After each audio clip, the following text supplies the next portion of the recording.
오늘 두 번째 우리의 정체성. 첫째, 우리는 하나님의 선민입니다. 선민이란 택한 백성이란 뜻이죠. 택한 민족이란 뜻이죠.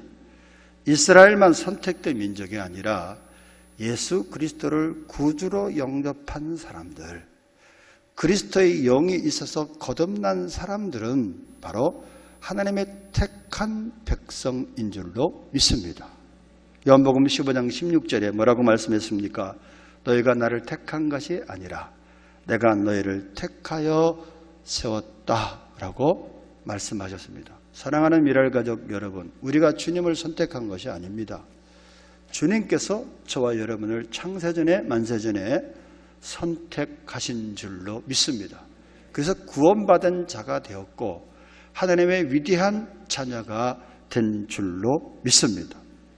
이 믿음을 선민사상이라고 하는데, 이런 이 선민사상이 반드시 우리에게 지금 시급합니다. 나는 하나님의 택한 백성이라는 그런 믿음이 있을 때 어떤 시험이 오더라도, 어떤 환난이 오더라도 그 시험과 환난을 이길 수 있는 힘이 생긴다는 말씀입니다.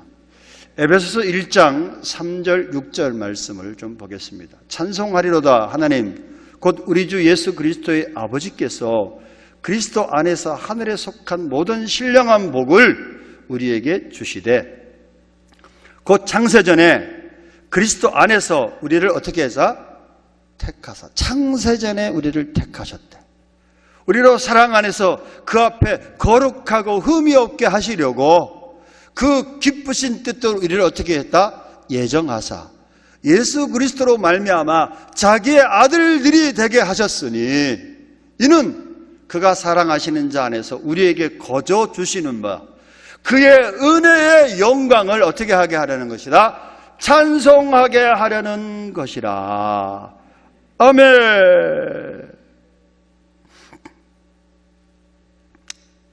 에베소서는 바울 사도가 전도하다가 잡힌 로마의 감옥에서 쇠사슬에 매인 채로 기록한 사실입니다. 그런데 그는 1장 3절의 이 편지의 소도를 뭐라고 시작했습니까? 찬송하리로다 라고 시작합니다.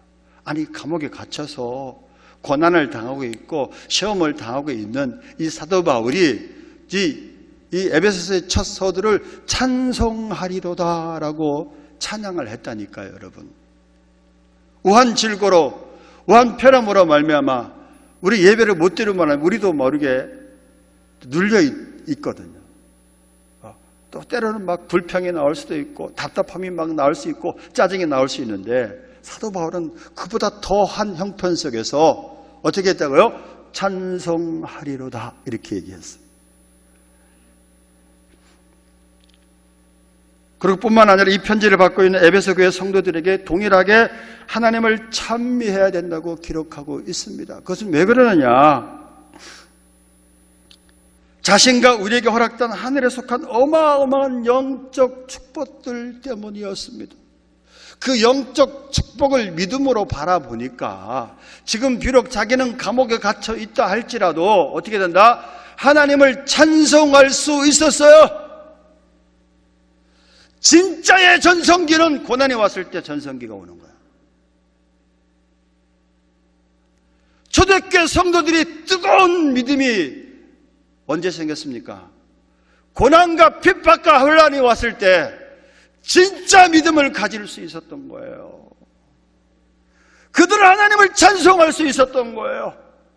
원망하거나 불평하는 것이 아니라, 짜증을 내는 것이 아니라 하나님을 찬양하는 그런 사람들이 되었다라는 말씀입니다, 여러분.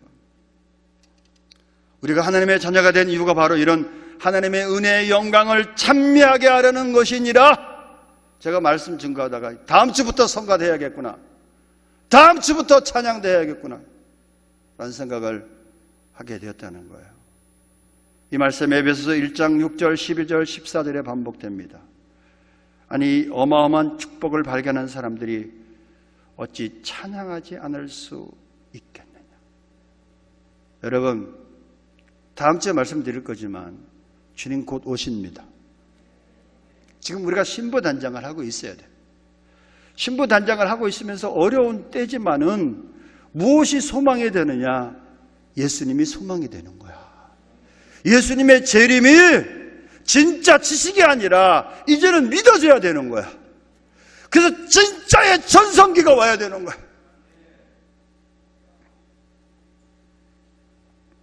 주님 오시기 전에 마지막 때 이런 징조가 보이리라. 근데 그 징조가 다 보이잖아요. 다음 주에 징조를 말씀드리려고 합니다. 그 징조가 보여졌을 때 주님이 이제 오실 날이 얼마 남지 않았구나. 저와 여러분이 그리스도의 몸이잖아요. 저와 여러분 그리스도의 신부잖아요. 신랑을 맞이할 준비가 안 돼 있어. 신랑이 안 했으면 좋겠어. 지금 그러한 상태에서 살아가고 있는 사람들이 얼마나 많은지 몰라.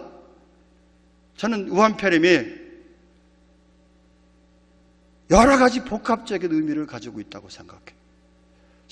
아까도 기도했지만 신천지를 그 이단을 드러내는 그런 것도 있었지만 기독교 세력을 이상하게 박해를 하고 기독교 세력을 없애려고 하는 것들이 드러나기 시작했고,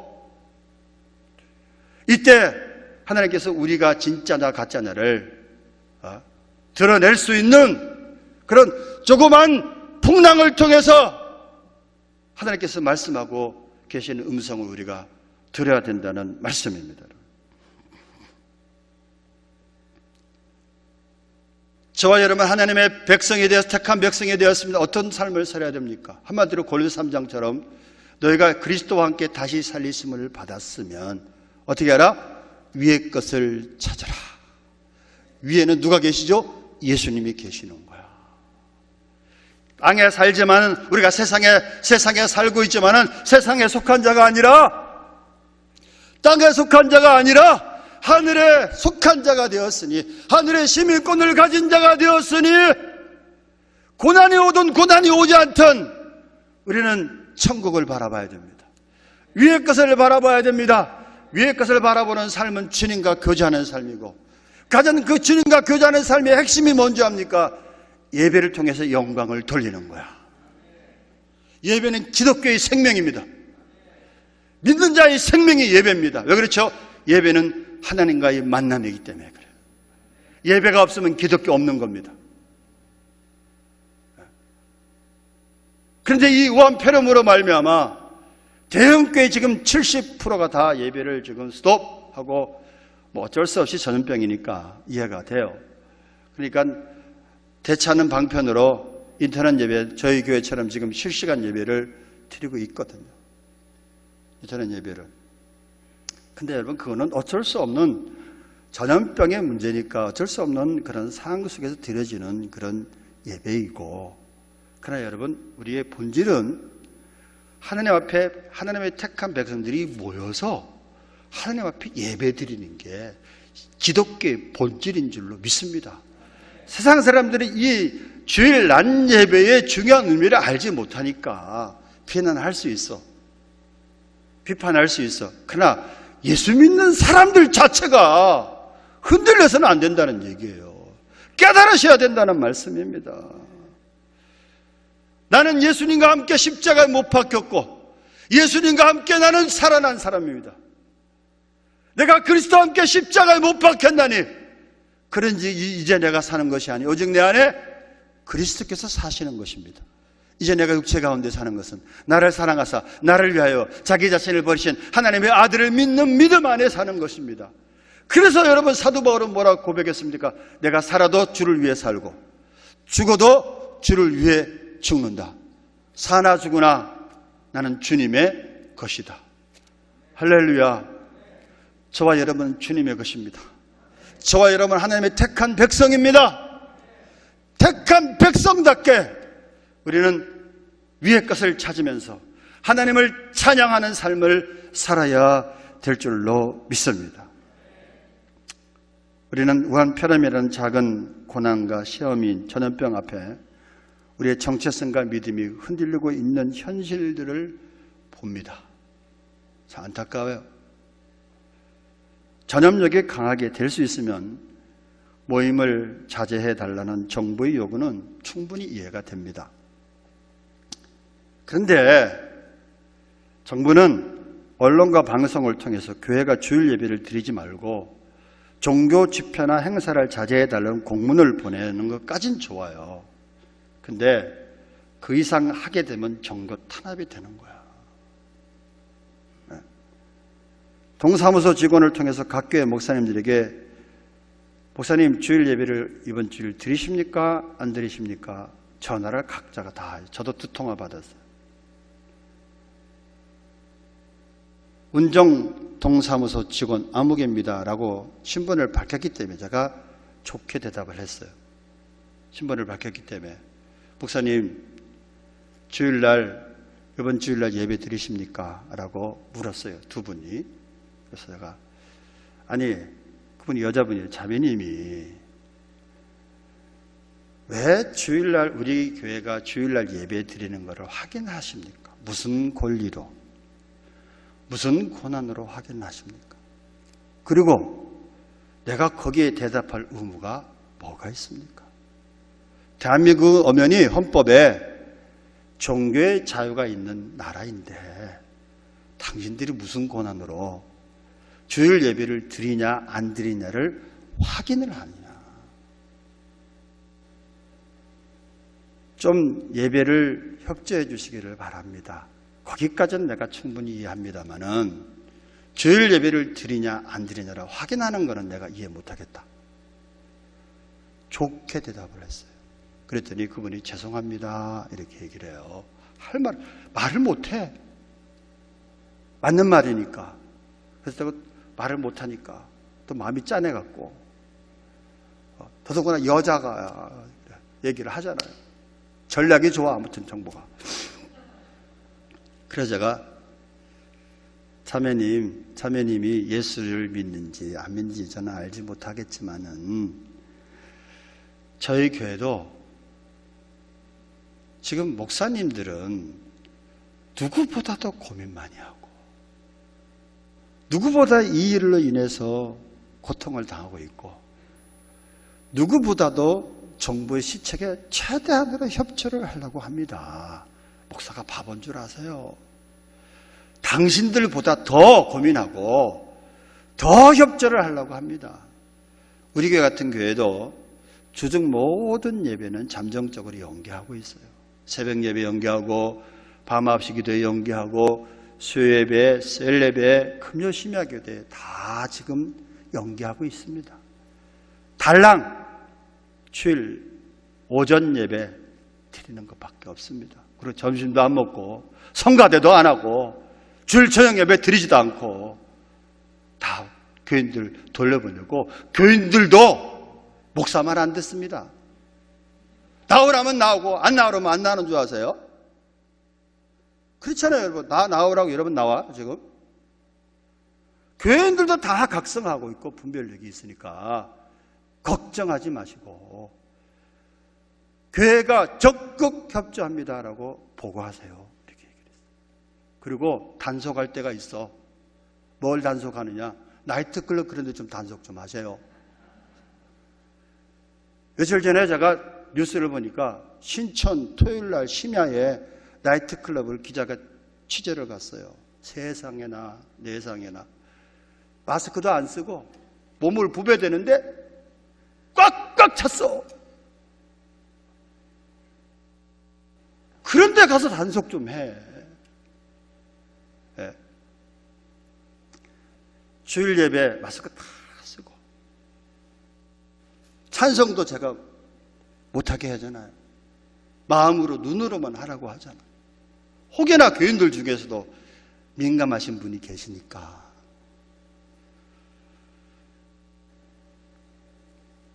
그런데 여러분, 인터넷 예배 계속 들으실 얘기예요? 드려보니까 저 자체도 힘이 들어. 한국교회가 여러분 약 5만 5천여 교회가 되는데 문제가 되는 확진자 있는 교회는 3교회나 4교회밖에 안 돼요. 근데 신천지 사태를 빌미로 모든 교회가 예배를 드리지 말고 문을 닫아달라는 것입니다. 병원도 관공서도 식당도 백화점도 문을 닫지 않습니다. 며칠 전 간 커피숍도 문 안 닫아요. 그럼 커피숍에서 확진자가 커피숍 3군데서 확진자가 나왔다. 그러면 전국에 있는 모든 커피숍 문 닫으라고 공문 보낼 거예요? 왜 그러질 않으면서 왜 교회에다가만 지금 이것을 잣대를 들이대는지. 뭐 세상 사람들은 교회 이 예배가 중요한지 모르니까 그런데 예수 믿는 우리들은 예배가 생명이구나 라는 사실을 깨달으시라는 말씀입니다. 목사님, 인터넷 예배는 예배 아닙니까? 예배. 여러분, 예배의 생명은 우리들이 모여서 하나님 앞에 같이 찬양하고 하나님 앞에 예배 드리는 게 여기 생명이 있는 거야. 이것은 전염이라는 어쩔 수 없는 상황 속에서 인터넷 실시간 예배를 드리는 거예요. 그러나 원래는 하나님의 백성들이 모여서 찬송해야 되는 겁니다. 하나님의 백성들이 모여서 기도해야 되는 겁니다. 하나님의 백성들이 모여서 회개하고 하나님을 경배해야 되는 겁니다. 위로부터 하나님께서 기름을 부으시고 만나 주셔서 거기서 새 힘을 얻고 세상을 향해서 나가서 여러분 각자 맡은 자리에서 최선을 다하는 삶을 사는 삶이 그리스도인의 삶이다라는 말씀입니다. 그래서 여러분 교회의 생명력은 어디에 있느냐? 모여서 예배 드리는 데 있다는 사실을 깨달으시고 하나님이 천인 중에서 만인 중에서 저와 여러분을 택하여 주셨다. 이 사실을 믿으시고 아버지 앞에 감사하고 찬양하는 삶을 사시기를 주님의 이름으로 축원합니다. 두 번째는 우리 누구냐? 우리는 하나님의 성전입니다. 우리는 하나님의 교회입니다. 오늘 본문에 예수님께서 부활해서 베드로에게 나타나셔서 말씀하셨어요. 요한복음 21장 오늘 15절 17절 말씀은 제가 수도 없이 좀 과장되게 되지만 수도 없이 설교를 한 내용이에요. 잘 아시잖아요. 예수님께서 부활하셔서 베드로에게 나타나셔서 3번 질문을 하셨습니다. 질문의 내용이 뭐죠? 요한의 아들 시몬아, 내가 나를 사랑하느냐? 라는 질문입니다. 근데 왜 3번씩이나 하셨을까? 예수님이 뒤끝이 계셔서 그런가? 베드로가 3번이나 예수님을 부인했기 때문에 뒤끝이 있으셔갖고 3번이나 예수님께서 베드로에게 질문을 하셨나? 그건 아니잖아요. 3번이나 질문하셨다는 얘기는 지금 이런 시기에 정말로 이건 중요한 질문이기 때문에 주께서 하신 거예요. 지금 베드로에게 말씀 것이 아니라 예배를 드리고 있는 또 가정에서 실시간 예배를 드리고 있고 여기서 예배를 드리고 있는 저와 여러분에게 주께서 물으십니다. 아무개야, 내가 나를 사랑하느냐? 3번씩이나 물으셨다는 얘기는 이건 정말 중요한 질문이라는 거예요. 어떻게 대답하실래요? 베드로가 어떻게 대답했죠? 내가 주님을 사랑하는 줄 주님께서 아시지 않습니까? 라고 대답했습니다. 복음성가를 하면 하죠. 갈릴리 바닥 호숫가에서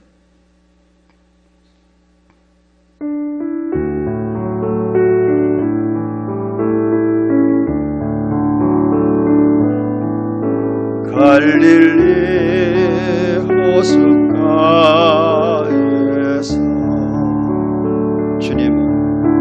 주님은 시몬에게 물으셨네. 사랑하는 시몬아, 넌 날 사랑하느냐? 오 주님, 당신만이 아심. 여러분의 이름을 대서 갈릴리 호숫가에서 갈릴리 호숫가에서 주님은 영수에게 물으시오.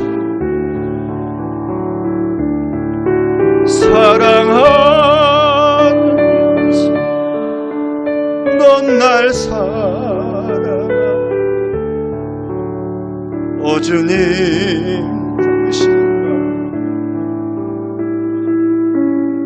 미랄교회 예배당에서 미랄교회 예배당에서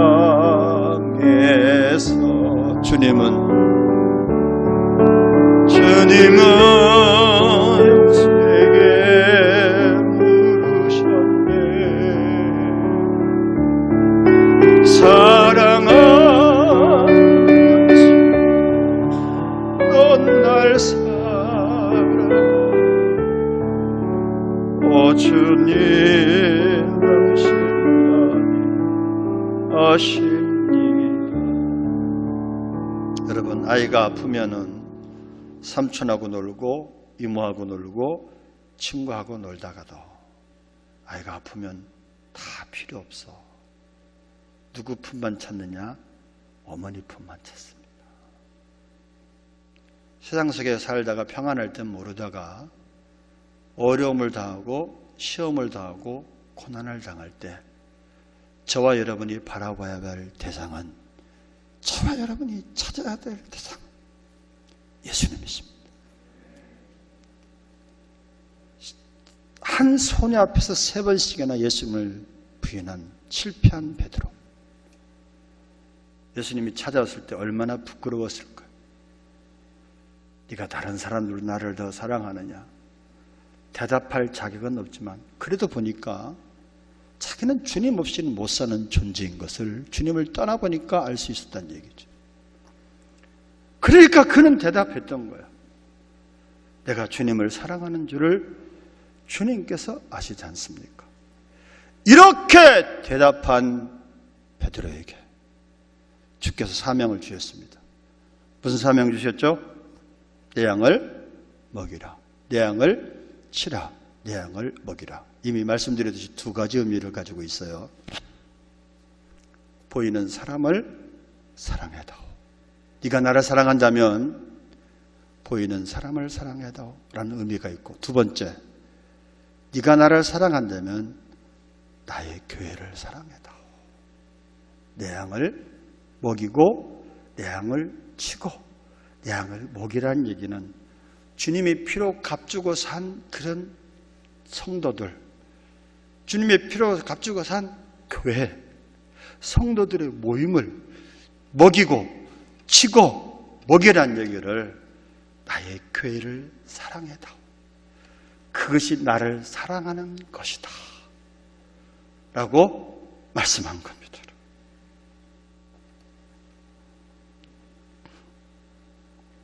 왜 예수님은 왜 교회를 그렇게 살아가자? 예수님은요, 교회 없이 못 살아. 피로 값주고 산 교회이기 때문에. 예수님의 모든 것이 되는 게 교회이기 때문에. 에베소서 1장 22절 23절 말씀을 봅니다. 에베소서 1장 22절 23절. 또 만물을 그의 발 아래 복종하게 하시고 그를 만물 위에 교회의 머리로 삼으셨느니라. 교회는 그의 몸이니 만물 안에서 만물을 충만하게 하시는 이의 충만함임이니라. 만물 안에서 만물을 충만하게 하시는 분은 예수님이신데 그 예수님의 충만함이 교회라는 거예요. 저는 그 예수님의 충만함을 모든 것으로 표현하고 싶어요. 예수님의 모든 것 되시는 것은 교회야. 네가 나를 사랑하느냐? 나의 교회를 사랑해다오. 그럼 교회가 뭐죠? 교회 정의가 이때, 그동안 여러분 어떤 의미에서 보면 기가 닳도록 교회란 뭐냐 들으셨잖아요. 그런데 이런 어려울 때 교회론이 확립돼야 돼. 다시 한번. 교회가 뭐가 교회입니까? 히브리어로 카할, 헬라어로 에클레시아. 무슨 뜻이라 그랬어요? 하나님께 부름을 받은 사람들의 모임이 교회다. 그리스도의 영이 있는 사람들, 하나님의 자녀들이 모여진 곳이 교회다. 그래서 2-3 사람이 내 이름으로 모인 그곳에 내가 그들과 함께 하겠다 하신 이유가 여기에 있는 줄로 믿습니다. 그 교회의 머리는 예수님이고 그 예수님의 핏값으로 산 것이 저와 여러분이고 저와 여러분의 모임의 교회라는 말씀인 줄로 믿습니다. 예수님의 모든 것 되시는, 예수님의 충만함이 되시는 것은 교회야. 그렇기 때문에 네가 나를 사랑하느냐? 그렇다면 나의 교회를 사랑해다오 라고 말씀한 줄로 믿습니다. 여러분, 교회를 사랑하는 게 어렵습니까? 교회 와서 예배 드리는 것이 가장 기본이에요. 그렇게 어렵게 생각하지 마세요. 고린도전서 3장 16절에 보면 너희는 너희가 하나님의 뭐다? 성전인 것과 하나님의 성령이 너희 안에 계시는 것을 알지 못하느냐. 저와 여러분이 하나님의 성전이래.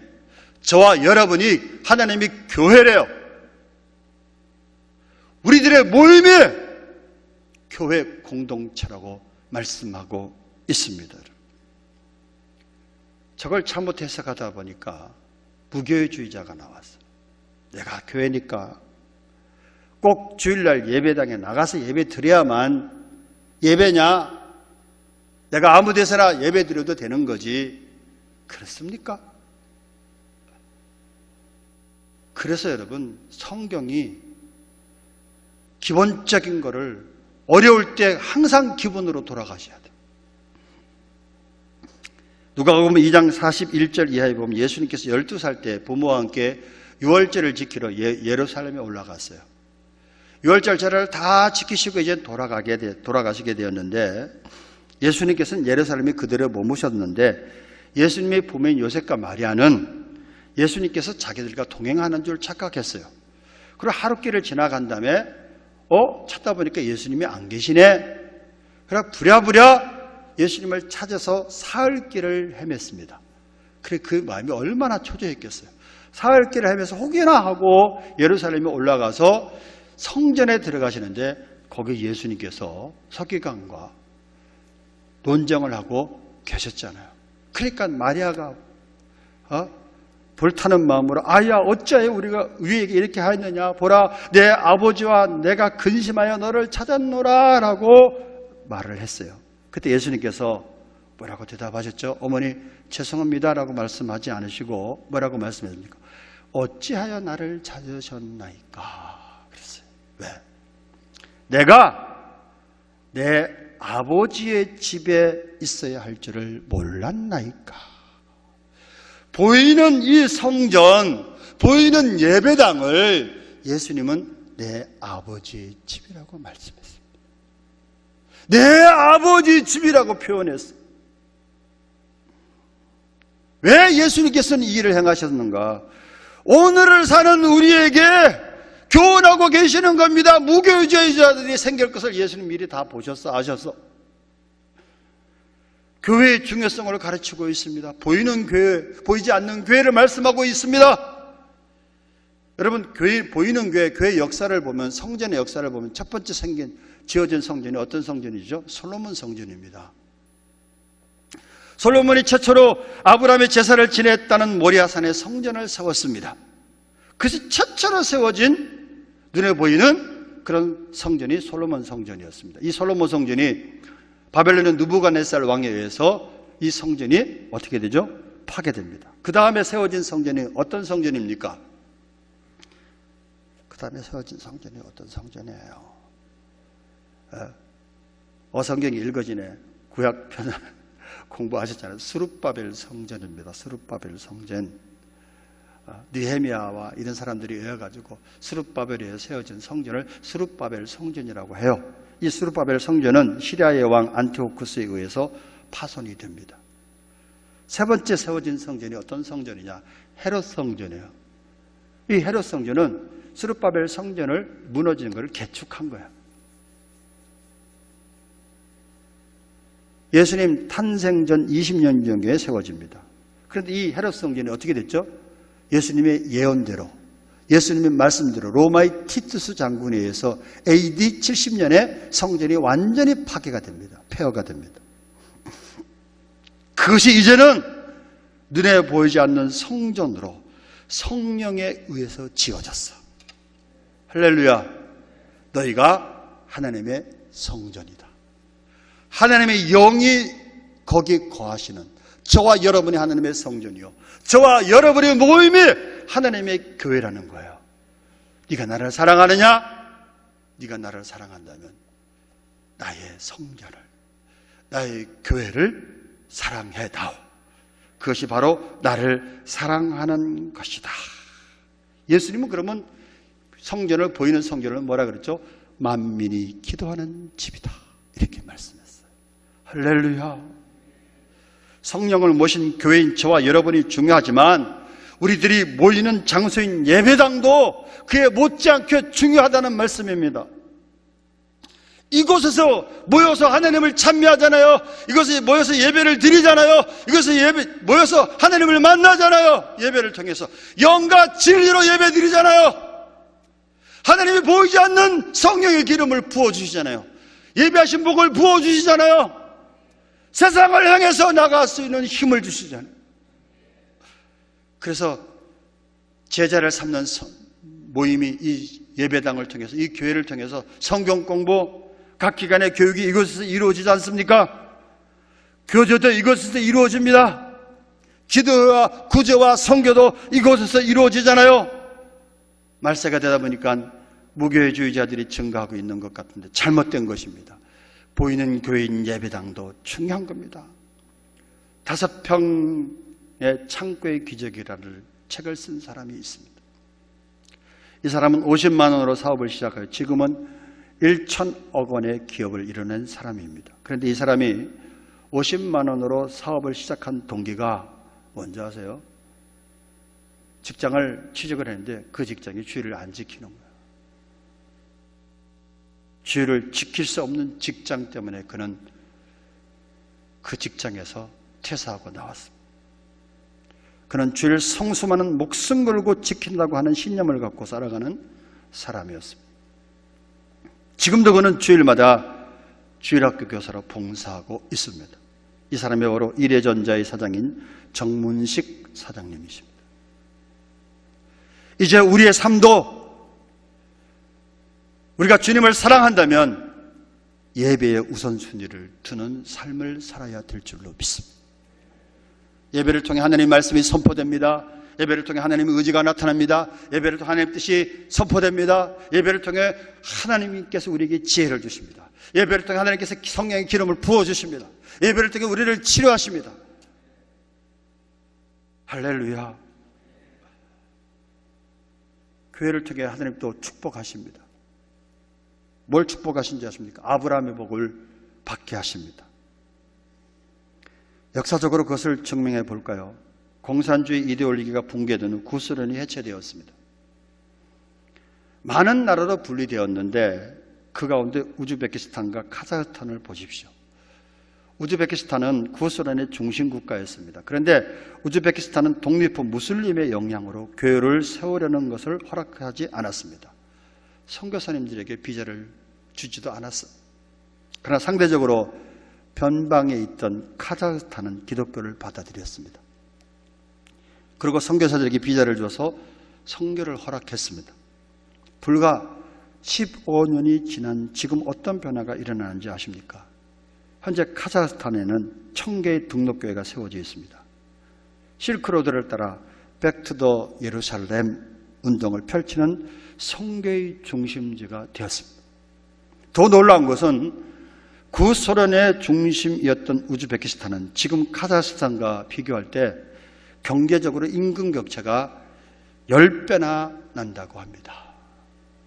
여러분, 공산주의, 사회주의자들은 끝났어 이미. 역사적으로 증명하죠. 우즈베키스탄 사람들이 카자흐스탄에 와서 노동자로 일을 하고 있어요. 이제 카자흐스탄은 중앙아시아의 새로운 리더로 떠오르고 있습니다. 다시 말해서 하나님의 교회가 세워지는 곳에는 놀라운 축복이 임합니다. 그러나 하나님의 교회를 거부하고 예수 그리스도의 복음의 능력을 거부하는 나라는 가난해집니다. 여러분, 우리나라만 보려 남한과 북한의 차이를 말씀 안 드려도 아시잖아요. 6.25 전만 해도 남한보다 경제 규모 모든 면에서 앞서가던 북한이었습니다. 불과 50여 년이 지난 지금 남한과 북한의 경제는 비교할 수 없잖아요. 지구상에서 가장 못 사는 나라 중에 하나, 가장 인권 탄압이 강한 나라가 북한이잖아요.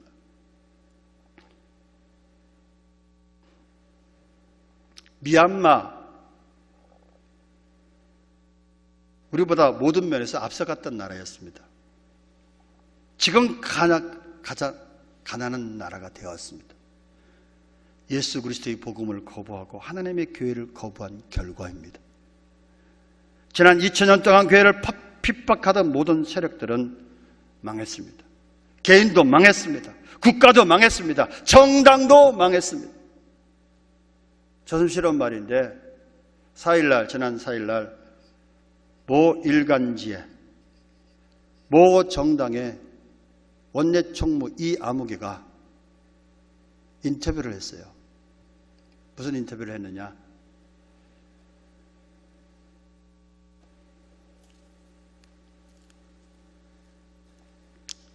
총선 후 4월달 국회의원 총선 후 토지 공개념과 비정규직 차별 해소를 위한 동일 노동, 동일 임금 원칙을 논의하겠다. 개헌 주제로 다뤄야겠다. 이렇게 얘기했어요. 시장 경제를 사회주의 경제 체제로 전환하는 것을 검토하겠다. 이렇게 얘기했어요. 뿐만 아니라 제가 얘기 안 하려고 한 것은 그건 도저히 묵과할 수 없어 얘기하는 건데, 종교, 언론, 패권주의를 손보겠다. 이렇게 얘기했어요. 무슨 소리인지 아세요? 기독교를 손보겠다는 거예요. 교회를 손보겠다는 얘기입니다. 어느 정당이라도 제가 말씀 못 드리겠어요. 뭐 정당의 원내 총무란 작자가 이런 위험한 발언을 지금 하고 있어서 지금 목사님들이 뒤집어졌어요. 저는 여러분 진보든 극우든 잘 모르겠어요. 그러나 기독교를 무너뜨린다는 그 말에 당연히 비판해야 되는 거 아닙니까? 이 나라를 사회주의 체제로 가겠다고 자기가 가겠다고 해서 되는 건 아니지만 대책을 논의하겠다는 미친 발언을 하는데도 목사가 가만히 있어야 되는 거예요.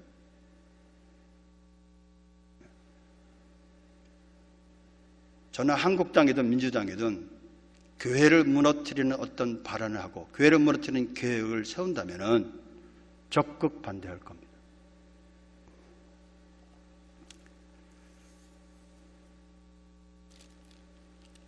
이때가 기도할 때다. 결론적으로 말씀드리고 싶습니다, 여러분. 교회가 위기를 만났을 때 어떻게 해야 됩니까? 예배를 회복해야 됩니다. 지난주에 말씀드렸듯이 기도를 회복해야 됩니다. 내 집은 만민의 기도하는 집이다 라고 했는데, 여러분 사실은 제가 저부터 회개하게 되더라고요. 내가 주님과의 깊은 교제가 부족했구나.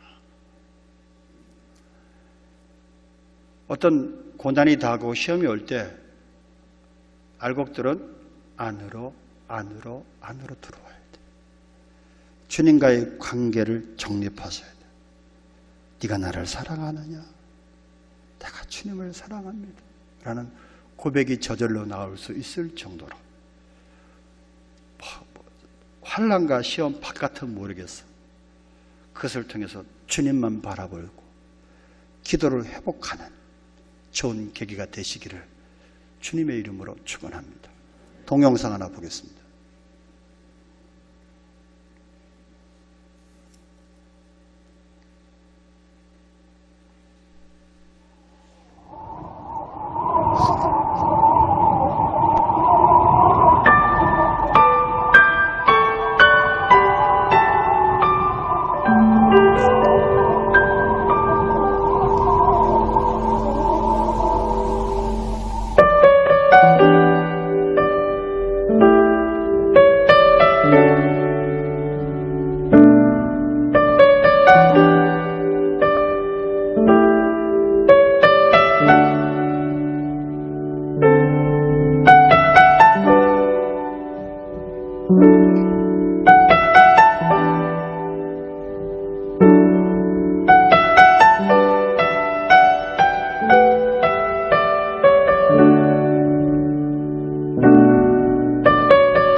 그렇습니다. 사랑하는 미랄가족 여러분, 지금이 마지막 때이며 근신하며 기도할 때입니다. 저는 한 주간 미랄가족 모두 하루 한 끼 금식을 하며 기도하자고 했는데 동참하셨는지 모르겠습니다. 새벽 예배는 없지만 새벽에 나와서 기도하십시오. 밤 9시 기도에는 없지만 시간을 내셔서 여러분의 상황에 맞게끔 오셔서 교회에 오셔서 기도하셔야 됩니다. 지금 나라가 위기를 만났으면, 또한 교회가 위기를 만났으면 이때 기도하지 언제 기도하시려고 하십니까? 9시에 나와서 기도하시고 낮에도 나와서 기도하시고, 또 기도하신 분들 어쨌든 격려합니다. 지난 한 주간도 또 그렇게 기도하려고 합니다. 국가의 시책에 최대한으로 맞추어서 집회를 자제합니다. 모임을 자제하는데 금주 한 주간만 더 진행해 보려고 합니다. 코로나뿐 아니라 다른 어떤 고난도 능히 이겨낼 줄로 믿습니다.